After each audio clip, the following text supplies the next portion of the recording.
This exhibit shows the result of the research or investigation that was made about the origin and development of the spatial archetype of a tripart house with an intermediate hall in England and Bogota in different eras.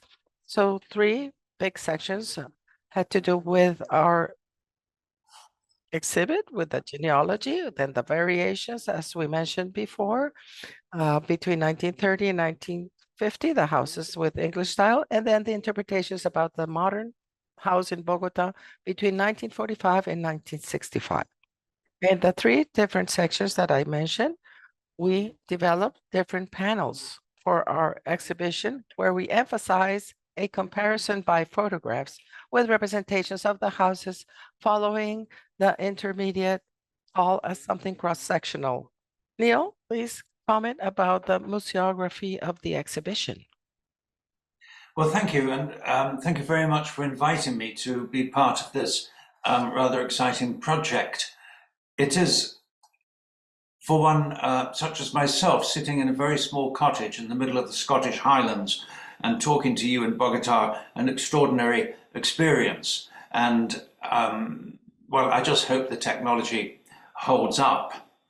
The exhibition, from what I have seen of it, and I have not been there, of course, I've seen it online, I think looks extraordinarily interesting.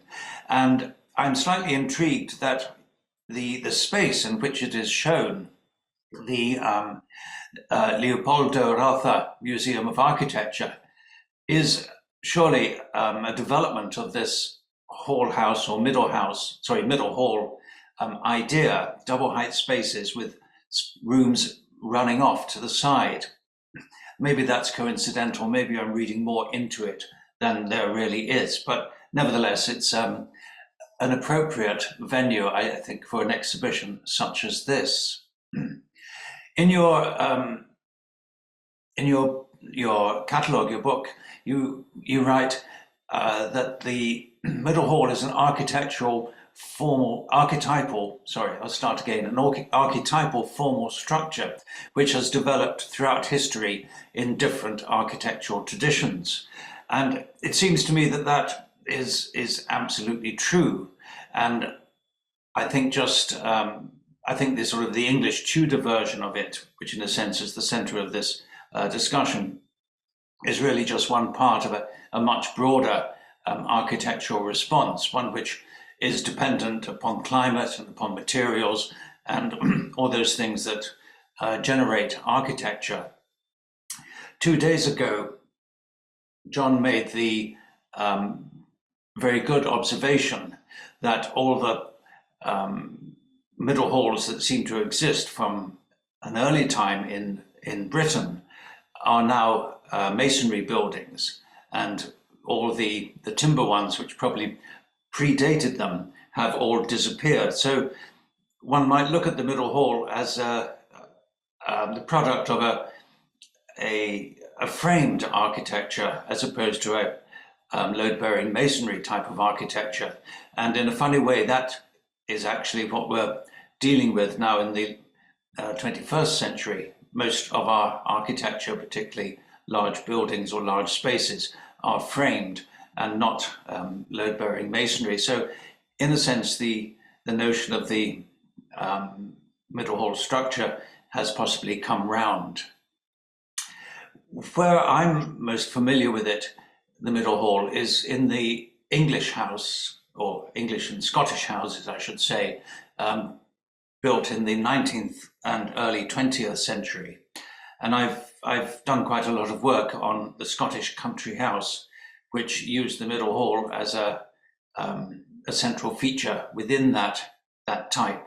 So I hope that I might be able to respond to some extent on those, in those terms.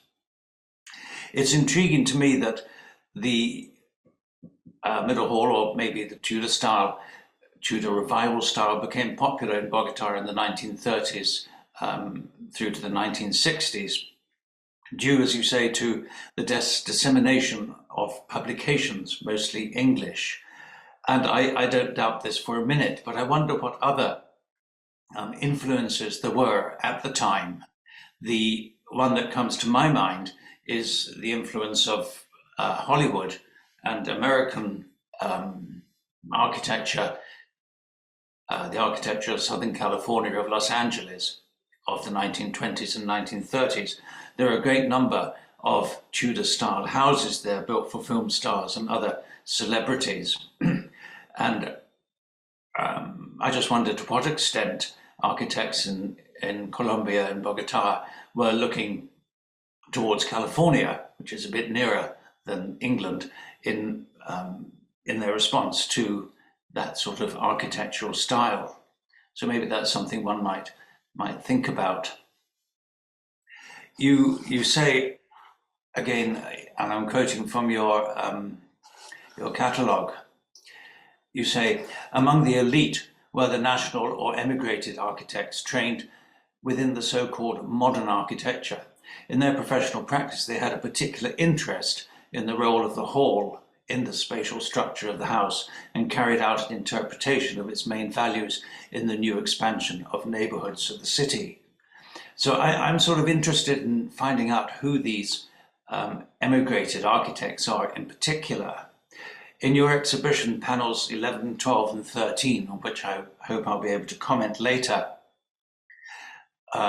show houses all designed by the firm of Trujillo, Gomez, and Martinez Cardenas. And they don't sound to me very much like immigrants. They sound national Colombians. So where did they get the ideas? Did they travel? Did they study abroad? Or did they just read the books and read the journals? And you talk about here architects trained within the so-called modern architecture. Well, I can say with, I suppose, a degree of assurance that there weren't many architects coming out of England at that time, or indeed Scotland, who were trained within the modern architecture. We hadn't actually caught up until really in the post-war years, when architectural education in the United Kingdom did start to change. So I wonder who these people were. The exhibition covers a huge amount of material and is beautifully arranged and beautifully illustrated. I was very taken with the models, particularly the perspex ones, the ones that provide the see-through walls, and also with the video presentations. And again, I'll comment on those perhaps a bit later.